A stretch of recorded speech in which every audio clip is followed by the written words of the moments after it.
The Fantasy Footballer Studio is sponsored by Walmart.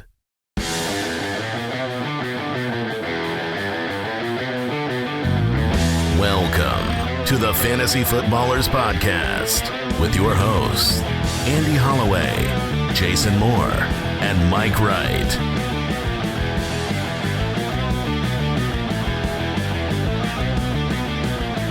Oh, welcome in.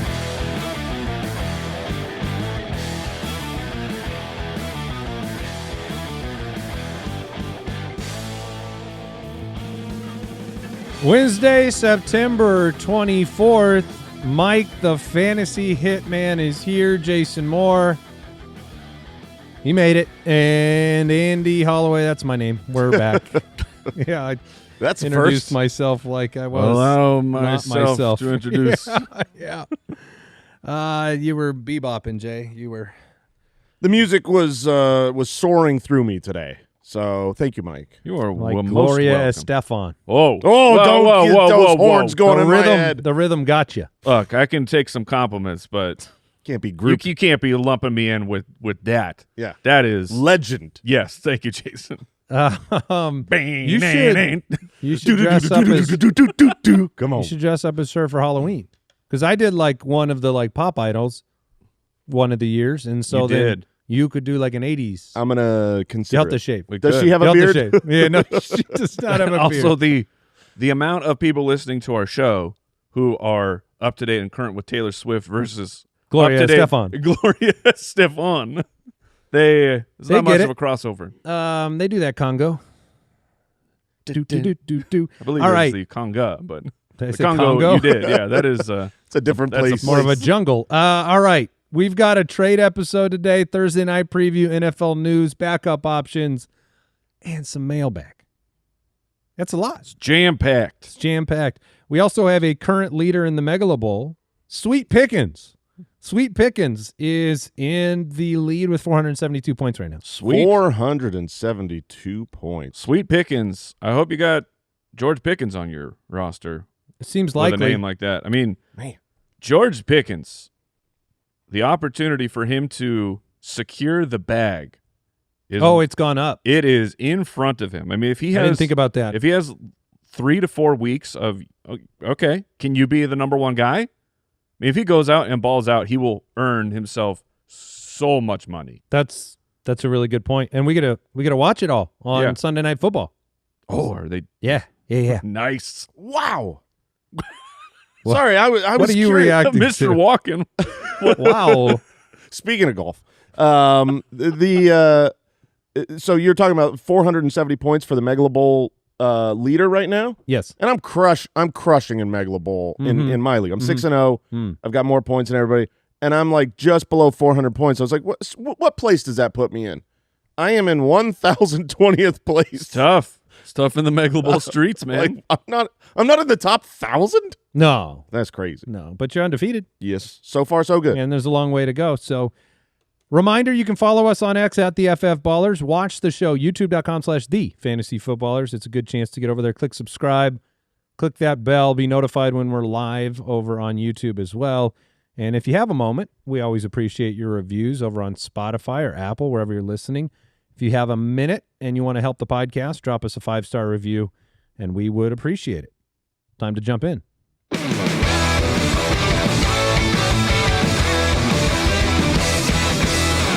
Backup options presented by Progressive Insurance. All right, we have another edition of backup options. We just had all of the waiver wire, all the waiver wire players were just picked up in all of our leagues this morning, right before we started the show. We always remind you, after waiver wires go through, we like to say, drop it like it's hot. Take a look at your waivers and who was let go. And maybe you can pick up a steal of somebody that got frustrated and shouldn't have dropped somebody. So most dropped players right now on Sleeper over the last 24 hours, Russell Wilson, I don't care. Jake Browning, don't care that much. Dak. I think Dak he is somebody you could stash if you needed I think to. so, yeah. The next 4 weeks, Green Bay, tough matchup, but without CD, you're not going to play him anyways. Yeah. in New York, Meh. Jets, Carolina, Washington, the next 3.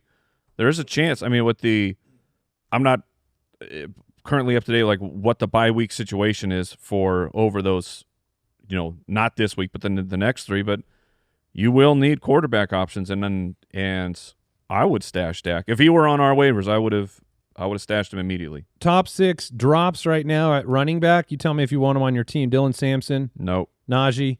Not possible. Why did I read rude. that name? I'm not sure. Yeah, I don't know. I wouldn't pick him up. Ramondre. Yes, definitely. I would pick him up. Without a doubt. Yeah. I would pick him up with so many doubts. Tank Okay. Bigsby. Yeah, you don't need him. Kyle Monangai. No, Yeah. I'd stash Monangai. And then Jaden Blue. Probably No. doesn't matter.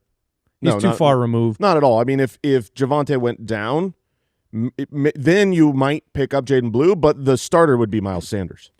Correct. Romeo Dobbs, who could bounce back I this would week. not drop Dobbs. People did. They Yeah. already did. Troy Franklin and Marvin Mims after a disappointing week.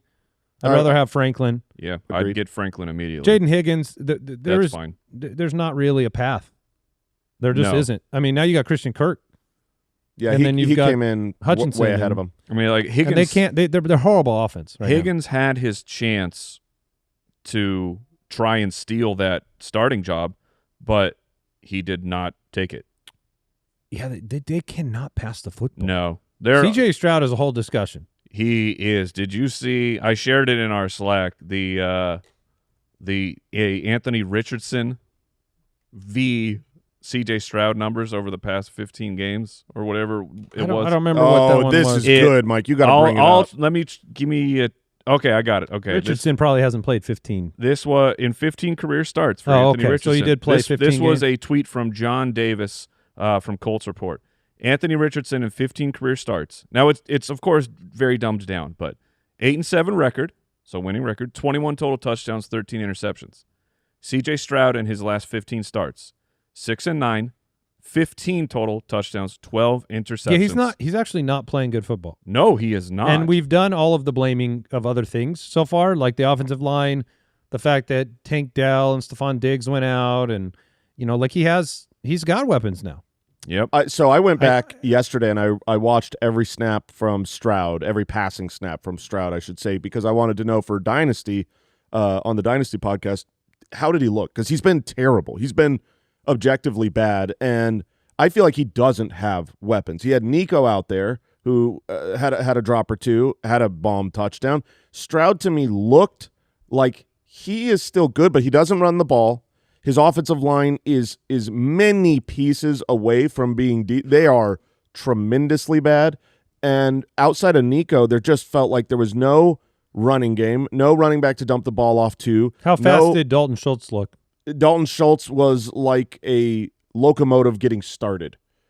Started rolling and then caught the ball and then was tackled. Priors confirmed. They're not using motion. They're not using play action. They don't have a bad running. offense. They don't have a again. running game. You could still play action. It still works.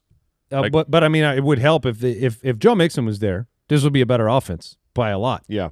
Travis Hunter frequently dropped. Maybe he's somebody you could pick up and stash. Yeah, I think I said yesterday that he is so close to being dropped, but I wouldn't drop him just yet. I think the fact he had 6 or more targets the first 2 weeks, you could hold him and wait and see. Evan Ingram, Harold Fannin. Harold Fannin is I'm not dropping Fannin. They played Green Bay, and he had a big play called back on a penalty. So there you go. Let's look at some other backup options that we think are beyond what got picked up on waivers that might be worth a stash. All right, I will jump in because mine is for we got our friends and our listeners who running in deep leagues. So this is a deep league pickup, but it's something that I think should be paid attention to. The Kansas City Chiefs running backs have been bad, objectively bad. And will that improve? That is TBD. But in the meantime, if you're in a deep league, Brashard Smith is a name you need to pay attention to. Bless you, Jason. Thank you. You okay over there? I was muted, but it was I it was don't a know. big one. I'm not muted, and Brashard Smith, he's a 7th-round pick, so the odds are already low. But the situation with Pacheco, he's running the wrong direction on plays, causing fumbles. Kareem Hunt is so past his prime. I'm just saying, it wouldn't surprise me if at some point they just say we got to try somebody else. I actually completely agree with this because they got you with the deep stash. Nice. Well, I think I was thinking about it during the game when I saw Brashad Smith out there briefly. And I was like, he has juice. I was like, this team is not – they're not going to be patient with like a completely unproductive running game. There's a reason Pacheco ever got snaps. Right. There's a reason that we've seen different lower-tier running backs get opportunities. Jerick McKinnon had a resurgence of his career in Kansas City. Like Tyquan Thornton is another example. Like whether it's Brashard Smith or literally another back off of the waiver wire, they're going to run out of patience if they keep losing ball games and cannot have a productive running game in any capacity. We've seen like Clyde Edwards-Helaire had first-round draft pedigree, and he got, I think, 2 years or so because of that draft capital. And then they were like, hey, Pacheco, you have juice. Show us what you can do. So just kind of going back to the sneeze. Jason muted your mic, my microphone. but it was a very voluminous sneeze. Yeah. It was like pretty loud. Yeah. And we're flanking you right on both sides. And so apparently we got like a really good stereo mix of the sneeze. Is that right? Must sound really good in a car. And so like Al's like, oh gosh, why are you talking about this? Because I was going to totally get that sneeze wiped out of the recording. Nah. But now it's there to stay. Who doesn't want a stereo sneeze? I want people in their cars to feel like it hit him in the face. It felt Mike. It was in my brain. That was a pretty like quick draw. Bless you too. You're like, I got to stop this sneeze with the bless you. I feel like now you should just unmute my mic. Let it go through. That's on the. You can do that in post. Oh man, Aronde Gadsden. Yeah, who is the second? He is the second. His dad was a tight end. And I mean, we're bringing you some nasty boys. This today. is a tight end for the Chargers. His dad played in 6 NFL seasons, primarily for the Dolphins. Yeah, he had a nice one-handed catch. Did you see that one? Yes. Do you know who his dad is? Who Aronde Gadsden's dad's dad is? His also known as his grandfather. Yes. Pioneering Texas sausage maker Orange Holloway. Okay. Now you know. Okay. So you've. I dug thought that we were out. going to get like 3 layers of football. So they lineage. went. This is a sausage orange maker. He's orange. They went from goes by Orange. Orange. Was they his went name. from Holloway to Gadsden. That's right. They're like They're like, Holloway's this name so sucks. bad. They're like, we've got to go to Gadsden. Holloway's associated with the sausage making. Yeah. Okay. Anyways, Thank you for that. you're welcome. Fact. We go deep Please here. return to sneezing now. But he was a 5th-round pick. He had a nice debut in place of Will Disley for the Chargers. If Disley was to miss more time, 7 targets, 5 for 46, athletic. We've actually only had like 3 tight ends in the last 15, 20 years that are day 3 tight ends that have caught 5 or more passes in the first game. He's got the pedigree. So pay attention. We're giving you the deep stashes in this backup options. And mine is not that deep of a stash, but it's someone who was cut in a lot of leagues. I personally had him, played him 2 weeks ago, Zach Ertz. Cut him this last week for Mark Andrews because I needed those points. And you are the Mark Andrews whisperer. And it was going to be Marcus Mariota, and now you need to pick Zach Ertz back up. He's a very good play. He was the tight end 2 before this last week. If he's got his starting quarterback, you're probably without Terry McLaurin almost certainly right now. Sure. So this is a very used, necessary weapon that has been good, is looked at the goal line, and he's on the majority of waivers. So Zach Ertz, if you are tight end needy, I think a very good pickup. And honestly, without McLaurin, now I'm willing to play him with Mariota. But if Jaden Daniels comes back, it's even better. All right, we gave you 3 names, and that was Backup Options, sponsored by Progressive Insurance. Quote today at Progressive.com. Time to talk news. News and notes from around the league, presented by Progressive Insurance. It's very, very petite news section today. Yeah, we don't have a lot, but we do have some important news, wide receiver news. I mean, let's start with Terry McLaurin. Doesn't sound great. Seeking additional opinions. I can tell you this in my life. When I get the opinion from someone that I want, that's where I stop. That's what I was going to ask. I stop there. I do not seek additional opinions. If I walk in Has the anyone room, ever gone to a doctor, got great news, and then been like, I need more? No, the second opinion is never like, maybe it's worse. Like, Jason, I walk in the room, I go, do I look nice? You go, yeah. I'm not looking for other opinions. Right. You tell me I don't look that good, I'm going to find some other people. Terry McLaurin getting additional opinions on his injured quad. The concern that I'm seeing is that they're not 100% sure it's quad versus core muscle I injury. did see that. Which was really weird to me. I saw that, and it's like, oh, this could be a core muscle, but isn't your core like above your hips? How can you confuse that? I with always a thought your core quad? your core is like just under the nips, and then it goes down to like a little like mid thigh. It's your core. It must. Nips to because hips? If you can't. A little bit below the hips. Though, Okay. is what I'm saying. All right. Okay. Well, below the hips makes sense then. Anyways, Not a doctor. He's getting additional opinions on the quad. He could miss this Terry, week. give me a call. I'll Yeah, give him an opinion. Yeah. I don't think his real issue is where his core is. Oh. I think he just wants to know what the injury is. But you never know.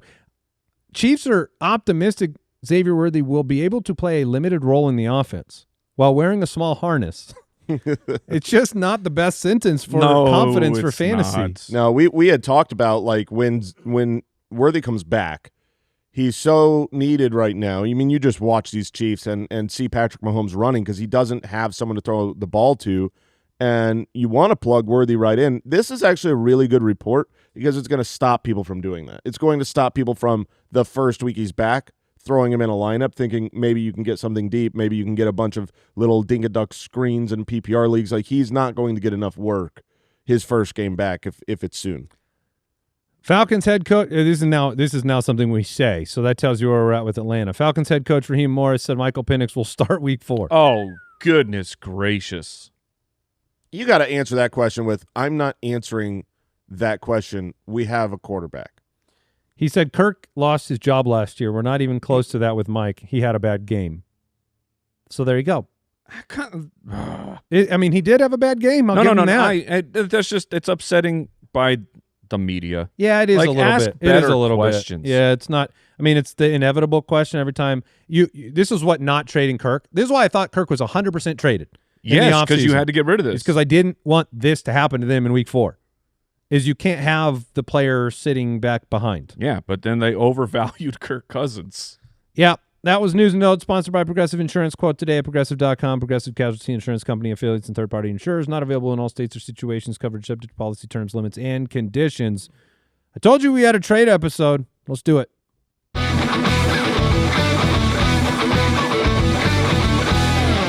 Let's talk trades. 3 trade for players, 3 trade away players. That is what we're going to cover today before we get into the Thursday night preview. Do you have a preference? Do we want to talk about trade aways before we talk about the trade fours? Sounds like you do. I don't know. It sounded like it, though. It sounded that way? did. So let's do that. Okay. Who do you want to trade away right now? Who do you think the best trade away candidate is? Because I got a name that I don't know if either of you guys will agree with. Well, then you start. I do not agree with yours, so why don't you start? Javonte Williams. Okay. Javonte Williams is my number 1 trade away candidate.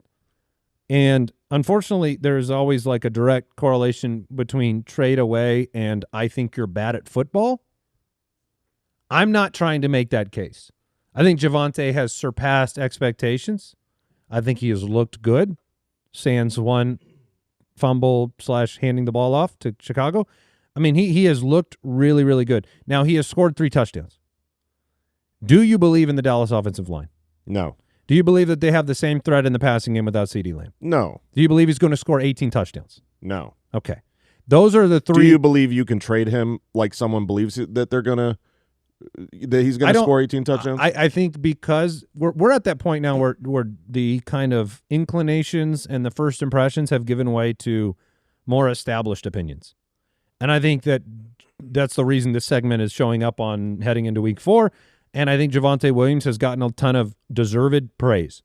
But I think this is a turning point for the Dallas offense and the Dallas situation. They have a very difficult schedule throughout. I mean, they have Green Bay coming up. I don't think Green Bay is going to be a great game for Javonte Williams. They just had more offensive line injuries. You know, it always comes down to what you can get for them. But the running back position has been very, very scarce, very difficult to find any production.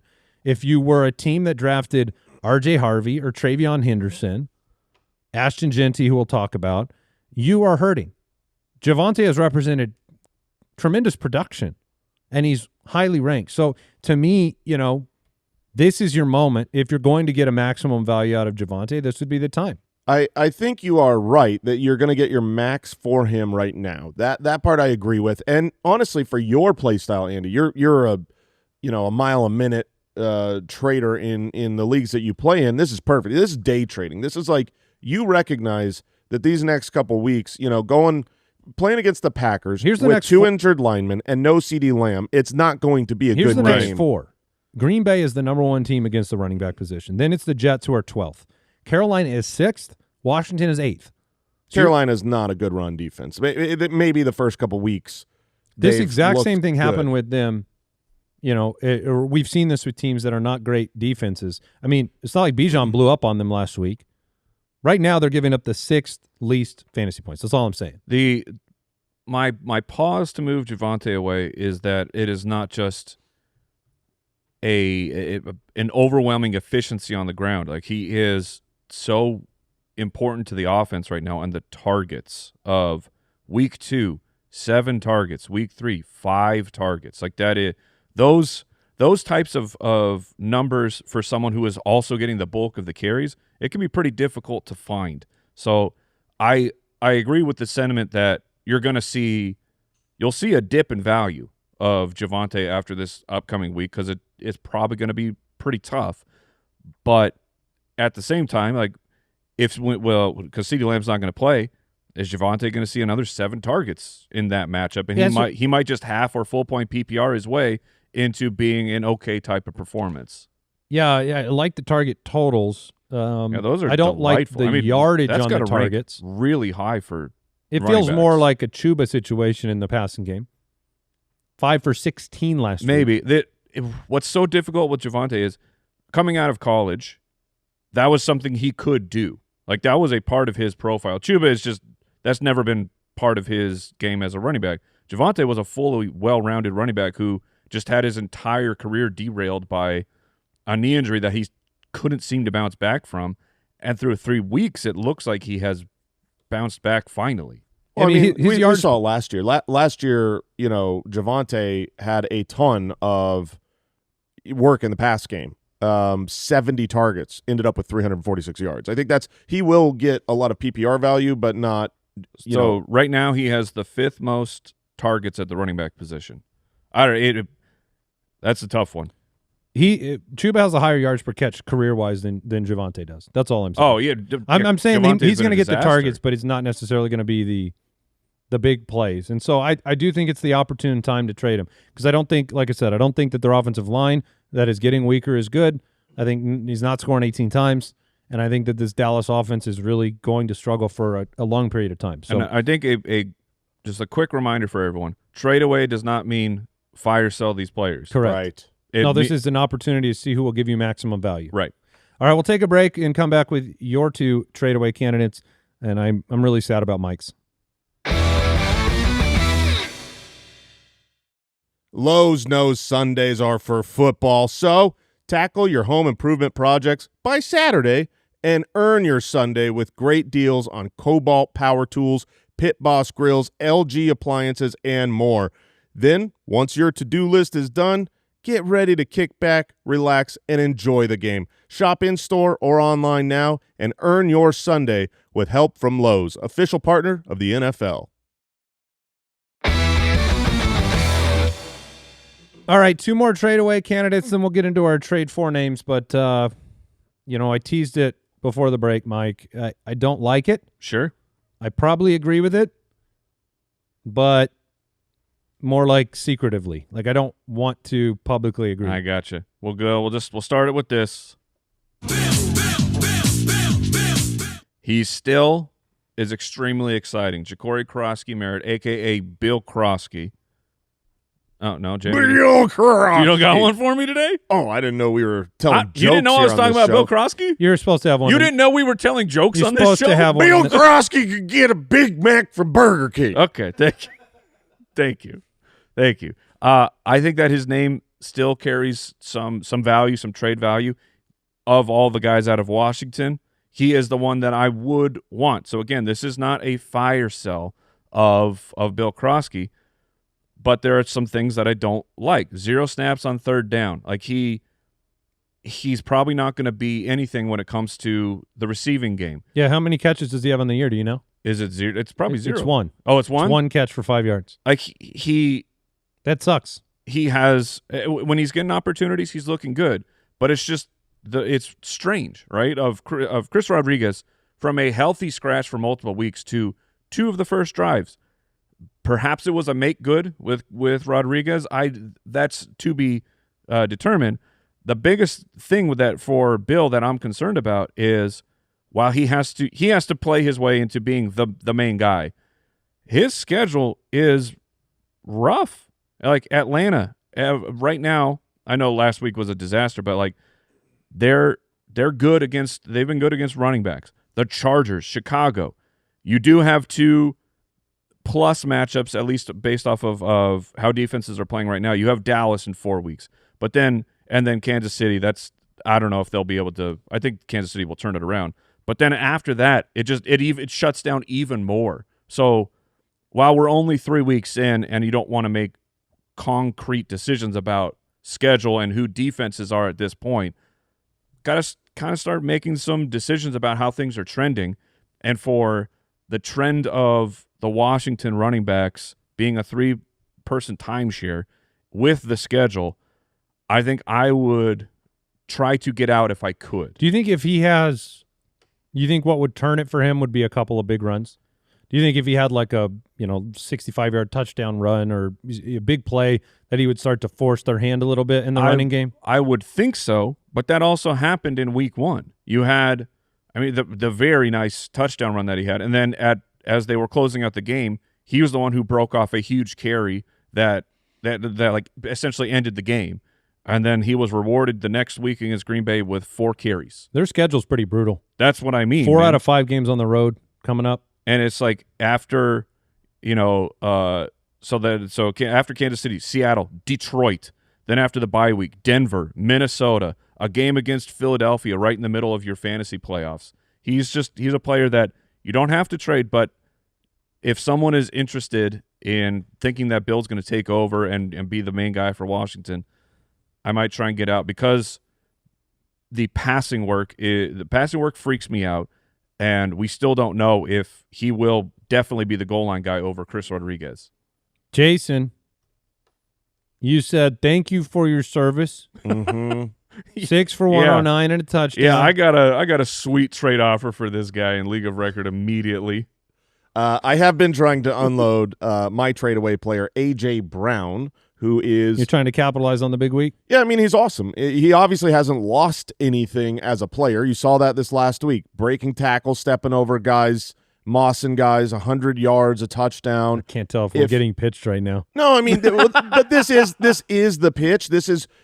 I'm not trying to trade him away for pennies on the dollar. I'm trying to trade him away. Drake London?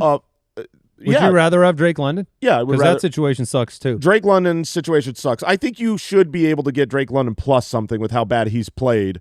He has not had the career, is not on the offense that A.J. Brown is on. He's not coming off of a good performance. So in most leagues, I would think it would be, Drake London plus something. And that's the type of deal that I would be looking to make. Obviously, there's a lot of context in every league as to, is this a keeper league? Is this, more nuanced? But A.J. Brown scares me from a Philadelphia Eagles perspective. Their defense and their running game is so doggone good that they don't always need him. We saw that the first couple of weeks. And I think you're going to have a lot of disappearing acts. So this is where I'm just saying, because he just had a monster game, a lot of people saw him looking like himself. He's obviously A.J. Brown. He carries a humongous name. You feel good with him on your roster. If you can trade him for someone that is, more up, like, would you trade him for Keenan Allen? I would not trade him for Keenan Allen. I think that Keenan Allen, what you've seen from Ladd McConkey has been very disappointing. I think that'll pinball back and forth between Keenan Allen and Ladd McConkey. Did you trade him for Marvin Harrison?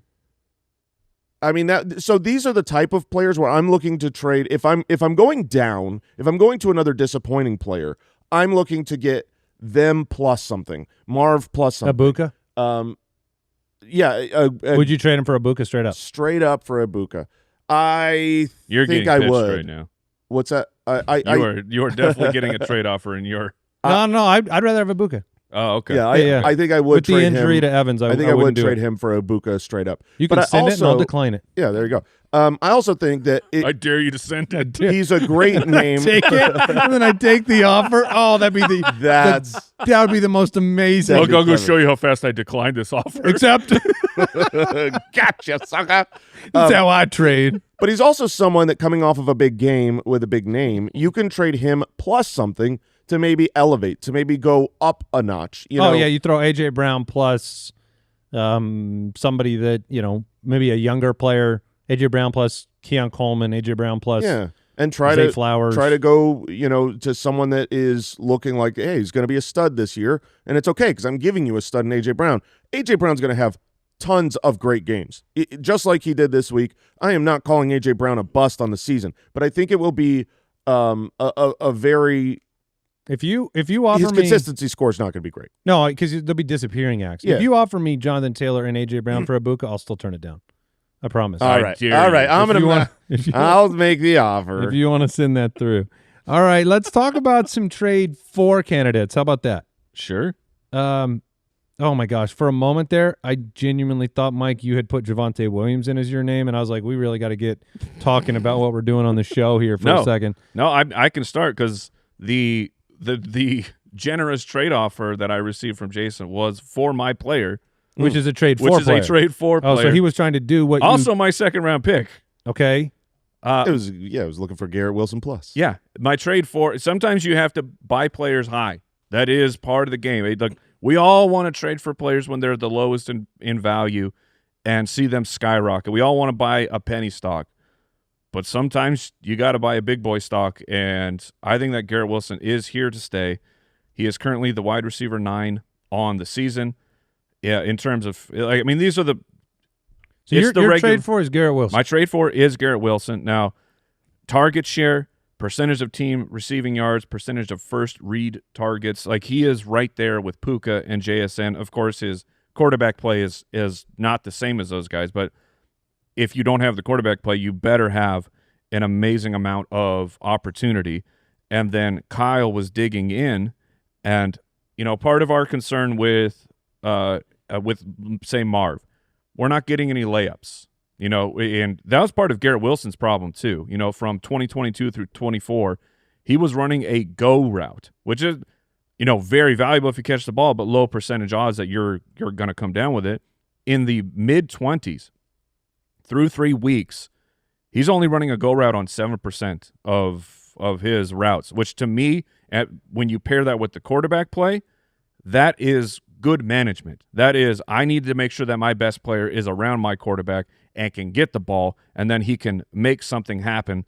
So I'm very in on Garrett Wilson being good for fantasy football, regardless of if it's Tyrod or Justin Fields. I think either of them will have the ability to get it done. He'll have some down weeks like he did week 2, absolutely.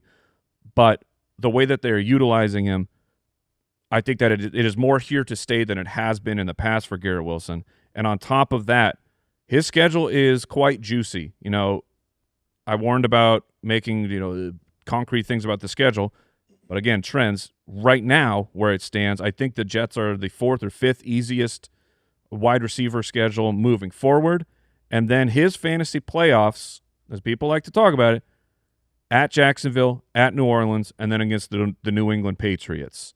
Those are 3 juicy matchups. Maybe Gonzalez will probably be back for New England by then, but that is looking pretty good, along with the rest of his schedule, his utilization, his market share. Everything about Garrett Wilson right now screams that he is going to be a top 12 wide receiver at the end of the year. How do you feel about Justin Fields in the long term? I think I like him. I think that it is worth going and getting him. That week 2 was terrible, and you had the concussion, but there will be huge spike weeks, I still believe, for Justin Fields. I also made I meant to ask this during the A.J. Brown conversation, but where are you guys now with the tush push 3 weeks into this season? Oh, I mean, I've shared it in, I think it was week 2, that I want to defend it because when I look at it as it's just a play we can't stop, then you sound like a coward.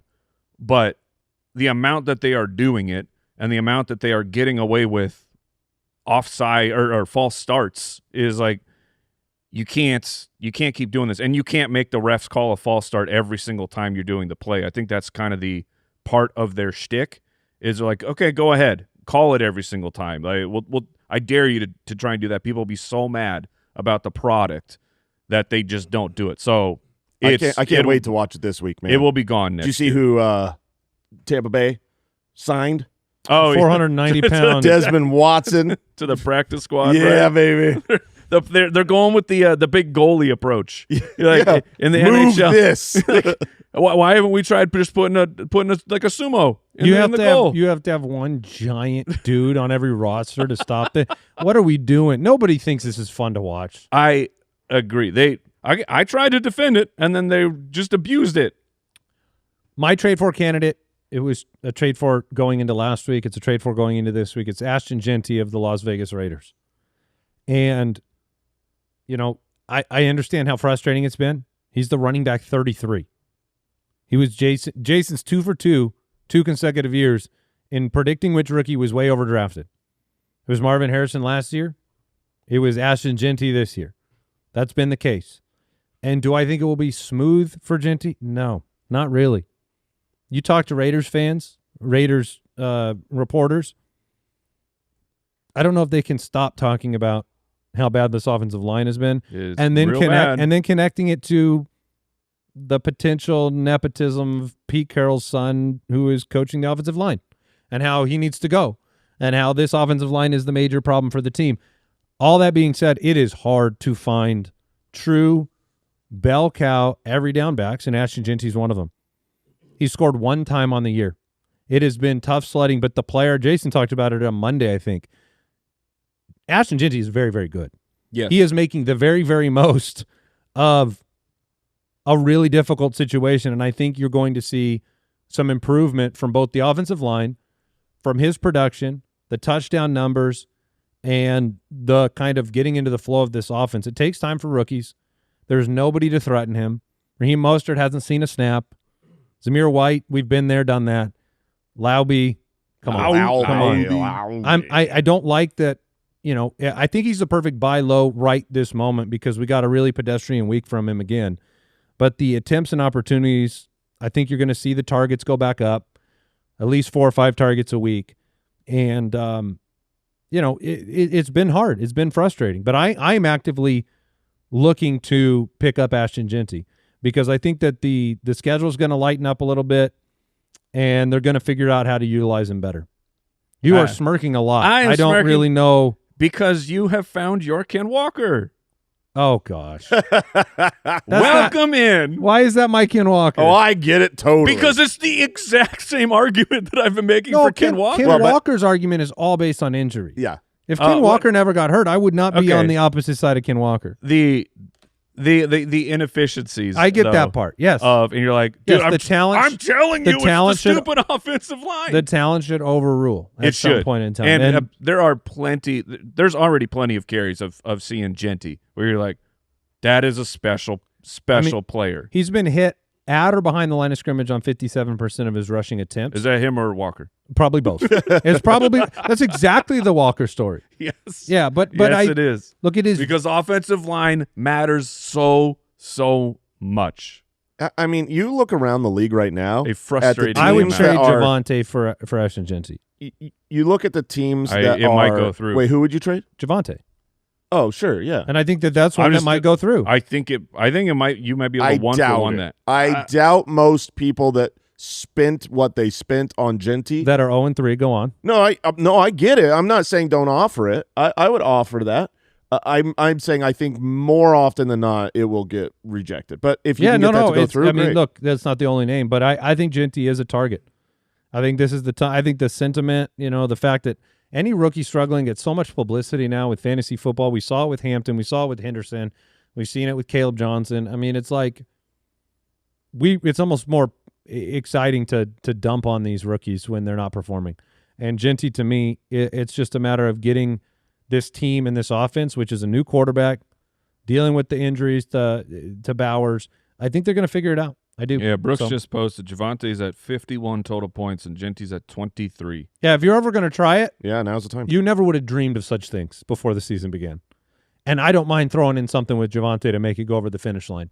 If you want to throw, whatever. You got Travis Hunter on your team with Javonte. Sure. Javonte and Travis Hunter to try to get Jeanty some sexy production and name. I don't know. That's my pick. No, there. It makes sense. My trade for candidate is someone who's been great. It's going to cost you a lot. It's just like what Mike was saying. Sometimes you got to pay up. Mm-hmm. This is not, he's been so bad, you're going to get him for pennies on the dollar. No. People love Josh Jacobs. He's been okay. He's the running back 19. He's just been okay, but he's still been like 2 running backs have seen 40% of their team's total rush attempts and targets in all 3 games this year. It's Saquon and it's Jacobs. 4 fantasy running backs have seen 20-plus opportunities in all 3 games this year. CMC, Saquon, Jonathan Taylor, and Jacobs. The workload is there. The thing is his schedule so far, like he just is coming off of a game where they shockingly lost against the unbelievable defense of the Cleveland Browns, who shut down Derrick Henry and really shut down Josh Jacobs. 16 attempts for 30 yards. That was not Jacobs' fault. That was the Cleveland Browns' fault. They are awesome. They're about to go to Dallas, and Josh Jacobs is going to be unbelievable. I see Josh Jacobs personally as like a top 5 running back. I see him not as, an RB1.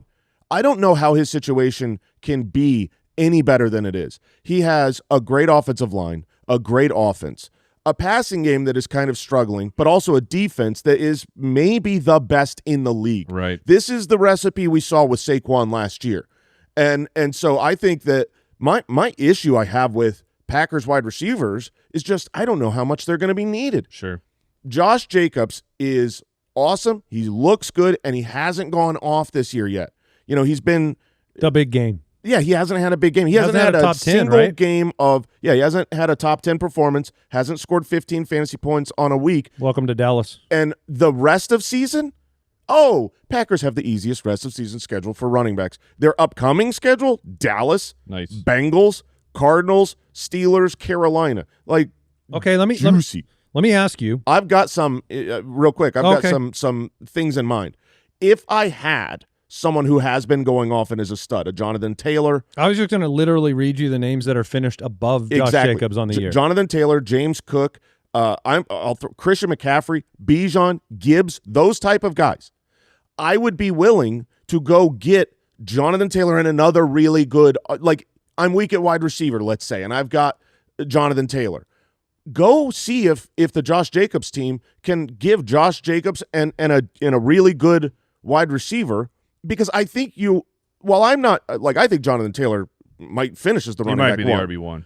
But you're not going that far down when you go to Josh Jacobs. Alternatively, there are guys like Devon Achane who scored more than him, has looked great. Like, I would much rather have Jonathan Taylor. Kyron. You mean you'd rather have Josh Jacobs? Or I would rather have Josh Jacobs. Derrick Henry. Would you rather have Derrick Henry or Josh Jacobs? Straight up, I would rather have Josh Jacobs. I think that's a big question right there. And so there are also guys below him where you pair people together and go get Josh Jacobs. But I think Josh Jacobs' rest of season is a top 5 running back. Okay. All right. No, it makes sense. We'll take a break. We'll come back. We'll talk some Thursday Night Football. What's up, Foot Clan? You can't count on much these days, but you can always count on Sundays with the NFL on CBS and Paramount Plus. That's right, football fans. Watch your local NFL game every Sunday on CBS and Paramount Plus all season long. This year's schedule is absolutely stacked with rivalries and revenge games, including the next chapter of the epic Bills-Chiefs saga. That'll be fun. So stay connected all year on any device, at home or on the go. Visit ParamountPlus.com/NFL to get started today and count on Sundays for another must-see season of the NFL on CBS and Paramount Plus.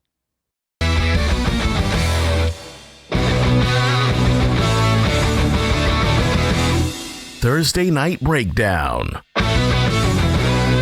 When you have to talk about the Cardinals, is it better to just get it out of the way like this? Yeah, Yes. rip the Band-Aid Rip off, man. it off. Thursday Night Football, Seattle 2-1, Cardinals 2-1. Vegas line, Seattle on the road -1.5. Opened with the Cardinals -1.5. Interesting. People have spoken. Yeah. Arizona's defense has played well. The over-under in this game is 43.5. Seattle's defense, same story. Special teams last week, defense was the story. I do see the game as a coin flip. The fact it's in Arizona. Seattle won both games last year. One of them was 16-6. Hopefully we don't get that on Thursday Night Football. That'd be a tough start to the week. Week 14 was 30-18. They won them both. Kyler is 1-3 on Thursday nights in his career, 2-8 versus Seattle. Seattle getting back some key pieces in their secondary. Seattle had a really, really easy time at home last week against the New Orleans Saints. You know, one of the big pieces of this game that I'll start with, the running game, Arizona lost James Conner for the season. It's going to be Trey Benson. And Which he's a good play this week. He's a good play. He's a good back. Do you see him kind of slotting in an RB2 range this week? Yeah. I mean, Chase Brown and how bad he's been. Would you rather play Trey Benson? I would play Benson. I would as well. What about Quentin Judkins and what we saw last week versus Trey Benson? Judkins, who's he? He's got a tough matchup this week. Detroit. Yeah, Benson. I want Judkins in my lineup. He had a tough matchup against the Green Bay Packers. Yeah. Let's try to have an unemotional, real conversation about Marvin Harrison Jr. Fair. It was rough. The silence is deafening. No. There's me. You said he fair. meowed? Oh, okay. You said fair, and Jason is only being fair at this point.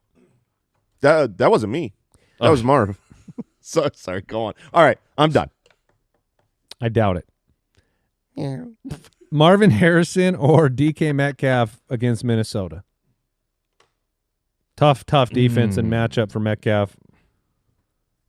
Do you believe that Marvin Harrison will bounce back this week from a really frustrating, disappointing 3 for 44, blew a touchdown, blew up maybe a 75-yard touchdown earlier in the game? If you wanted to, I think Marvin Harrison is a baby by now. Yeah, I actually agree. do because I agree with that. It's so negative. It's so negative, and what's ironic is that the thing that pushes it over the top in negative is his 2 drops in that game. Sure. But also he had they're frustrating because what could have been. And if he had actually caught those, which obviously Marvin Harrison knows how to catch passes, he's not going to drop every pass. This should not be a sentence we have to say. I know, but it's like he's going to catch those more often than he drops those.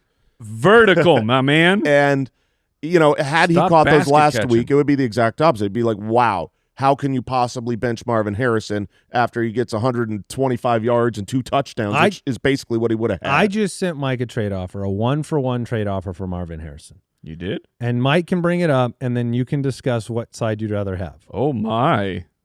It's not the player? I think it is. No, it's Marv for Zay Flowers. Oh, okay. I was like, you wouldn't have done Ibuka for Marv. Of course not. Okay. No, Marv sucks. I don't want a sucky player. We wouldn't be talking about it. We'd be talking about a trade that went through. Right. Okay. Oh, yeah, that one would be. By the way, if you send Jonathan Taylor and A.J. Brown over, I will reject that. Yeah, you already sent that offer to me, and I declined it. Oh, yeah, but if you send it, I'll decline it, is what I'm saying. All right. That is an interesting conversation that I will have to think about. Yeah, but Marvin Harrison right now is sitting in the wide receiver 2-3 fringe range. It's hard to go away from someone like Huge for Marv. Huge has been. Oh, I would not. I would be playing Huge. I'd be playing Brian Thomas Jr. because of the target volume. Would you? I think I would. Trevor Lawrence is really, really bad at football. Yeah, I would be. How about Kyler? Brian Thomas. I think Kyler is better than Trevor Lawrence. That's the Arizona side. Trey McBride leading all tight ends in target share. You keep playing him. Don't worry. The Seattle Seahawks are currently dead last in allowing fantasy points to the tight end position. So keep playing Trey McBride. Yeah, the Cardinals offense runs through not wide receivers. That's been the depressing part of it. Sam Darnold's your stream of the week, Mike. Kenneth Walker has been on fire. Charbonnet will play. He was a full practice on Monday and Tuesday, so you will figure out what the balance is going to be. The Cardinals' defense has been pretty good so far this year, but I don't think it's going to stop you from playing Kenneth Walker, is it? No. Yeah, the Cardinals defense, they did an admirable job against Christian McCaffrey. It's a very difficult player to try to stop, and they looked pretty good doing that. They didn't give up a ton of points to the 49ers last week. However, obviously they didn't have a starting quarterback in there, even though Mac Jones is so good, according to Mac Jones. I think you certainly keep starting Kenneth Walker, because while you'll get dud games, you'll get those massive, big blow-up games too. JSN's in your lineup. Where are you with Cooper Kupp versus Torrey Horton? Kupp had a huge week 2 and 2 duds. Torrey Horton, not a big yardage guy yet, but he got into the end zone. If you had to choose between one of those two for a spot start. For a spot start, I would currently be starting Kupp, but I would much rather roster Horton and have either one on my bench right now. I can agree with that. I don't really want to force either of them into the lineup. Okay. All right. Kupp blew up week 2, but 15 yards week 1 and 31 in week 3 is not yet. Do you guys have any other thoughts on this matchup? Do you have a prediction for Thursday night? I do think Seattle wins the game. They look like the truly better team. The Cardinals cannot score. Their offense right now looks broken. And while their defense has been playing admirable, they've had pretty easy go of it so far. I don't think they've been tested. Because all three of the teams, San Francisco, Arizona, and now Seattle, have all got to play the Saints. Right. And the Seahawks blew the tar out of them, and the Cardinals eked out a win. As did the 49ers. Yeah. Yeah. All right, we will turn the page then and jump into some mailbag. Mailbag. Presented by NFL Sunday Ticket on YouTube TV. All right, into the mailbag we go. If you have a question, go to the website, thefantasyfootballers.com, click that submit a question button, or you can dial our voicemail hotline, 302-464-TFFB. We're going to kick it off in today's mailbag with a voicemail. Hey, ballers. This is Wayne from Kansas City. Love the show. This week, would you start Baker Mayfield or Daniel Jones in a one-quarterback league? Thank you. Crazy. Baker Mayfield against the Philadelphia Eagles or Daniel Jones on the road against the Los Angeles Rams. Also, I'm so thrilled that this is a real this is a real question. And it might be a real answer of Daniel Jones. That's my real answer. He's ahead in my rankings, Yes. and it makes more sense. So far, Daniel Losing Jones. Mike Evans. Yeah, exactly. Losing Mike Evans, playing against the Philadelphia Eagles, it's not going to be easy for Baker to do enough with Sterling Shepard. I think they're going to have to really run the ball well if they want to compete against the Eagles this week. Whereas you look at Daniel Jones, he was the quarterback 4, the quarterback 6, and the quarterback 12 so far on the season. And, one of those, the quarterback 6, was against a very good defense in Denver. And so, the Rams, this game is a 49.5-point over-under. It's currently the highest of the week. Yeah, I would like to play Daniel Jones. Ed in New Zealand, start Bonjour! Jameson Williams or Brian Thomas Jr. this week. Underdog going into week 4, sitting at 1-2. Don't want to keep getting hurt by BTJ, but I feel like the floor is the same with both players. Love the show. Please help. It's Brian Thomas Jr. You can't go away from the amount of targets that Brian Thomas Jr. has been getting. I mean, obviously his catching problem has become a mental yip. Like, it's in his head because it's happening too often right now. But, this is a guy who's 7 targets, 12 targets, 6 targets. He's on pace for 141 targets. What is the ceiling for either guy? The floor for either guy is really, more really catches bad. On the season? Well, you're going to say Jameson Williams, of course, because he has more catches. I believe Brian Thomas has catching 28% of his passes. I'm just saying that's shocking to me. Like, I did not expect to see that. I knew the targets were out of control on the Thomas favor, but it literally, Jameson Williams, who has 8 catches on the year, has more than Brian Thomas. If you zoom out, do you have any concern just overall for Detroit this week? They're playing the Cleveland Browns. I do not think they'll be able to throw the ball deep. So okay. I would agree with Jason. I think Brian Thomas Jr. is the play. The biggest problem, we saw this frequently last week and every week, you don't have time. You ever seen Myles Garrett before? Oh, man. You ever seen Mason Graham?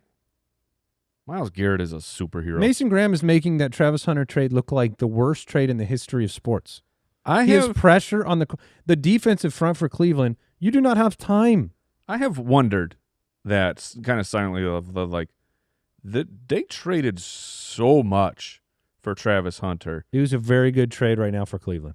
And of course it's early, but it's like you traded all that and then use the number 2 pick on a guy. You're like, that guy better be making an impact. And it feels like he's not right now. Yeah. So I think at least not a trade of that magnitude impact. Yeah, unfortunately, I would say so far through the season, despite the huge week 2, I mean, I'm definitely disappointed in Jameson Williams' play and production. Right. I mean, it hasn't really changed his utilization. It's been big play dependent. I was hoping to see more like 6, 7, 8 target range. I mean, that's what we saw the whole second half of last year. If you want to have a little bit of encouragement there, now it's not going to come this week with Cleveland, but I mean, you've played at Green Bay and at Baltimore in 2 of those games. Those have been difficult matchups where the running game has had to dictate things. I think it will open up a little bit for them, but I've been bummed. I've been disappointed. So somebody insult me because that's when he scored last time. So the last time you insulted me about him, he had a big touchdown. Yeah, halfway through the game, hop on Twitter and victory lap Andy. me. Yeah, that worked really well. So, all right, we got another voicemail. Yo, ballers, love the show. I just got Deebo Samuel in a trade by giving away Chase Brown. I have another league mate, though, asking for Deebo in exchange for Q's. Should I do it or should I keep Deebo? Thanks. I think you're going to get different answers from this group on this one. Maybe. I'm on the Deebo side by far. I mean, right now you have a significant injury potential for Terry McLaurin. Deebo's only bad game was the one game he had no Jaden Daniels, and he actually didn't play poorly. He had like a monstrous near touchdown return on a kickoff. I would push back and say his week 2 was bad. He salvaged it. You had 8 targets though. Yeah, but that's great. 7 for 44 is not great, and all of us admit that was the garbagey touchdown. That saved the day. So I'm not saying I'm completely out on Deebo because week one was very nice, but between the two of those guys, I would buy into what Quentin Johnston is doing. Yeah, and the Chargers passing attack. I actually like both players. This is not an anti-either player take, but the yardage, forget the touchdowns, right? Touchdowns aren't very sticky, and they're pushing Huge up drastically. 79 yards in week 1, 71 yards in week 2, 89 yards in week 3, and 2/3 of those were against really good defenses in the Broncos and the Chiefs. What Quentin Johnston is doing, and more so what we're seeing the Chargers do with how they're playing, I'm buying into Huge as being a legitimate, top 20 wide receiver this year. So Huge is your answer? Yeah, Huge is my answer. All right. Well, then your answer here: primetime in Hawaii, A.J. Brown or Deebo in a PPR? A.J. Brown. Okay, I think we'd all go A.J. Brown there. Mm-hmm. Just for the ceiling. Looks really, really good. All right, that was today's mailbag. Watch every game every Sunday with NFL Sunday Ticket and YouTube TV. Visit youtube.com/fantasyfootballers. Local and national games on YouTube TV. NFL Sunday Ticket for out-of-market games. Base plan required. Excludes digital-only games. Commercial use excluded. And no refunds. That'll do it for today's episode of the Fantasy Footballers podcast. Make sure you check out jointhefoot.com if you'd like to become a supporter of the show, an official Foot Clan member, and unlock a ton of great perks, including the Ultimate Dashboard. We will be back with you tomorrow. We have starts of the week. We got matchups for the next 2 days, and we've got the Fantasy Face-Off and the Wheel of Shame on Friday as well. Yes, so we do. Do not miss it. Take care. Goodbye. Thank you for listening to another episode of the Fantasy Footballers Podcast. Join our fantasy football community on jointhefoot.com and follow us on Twitter @TheFFBallers.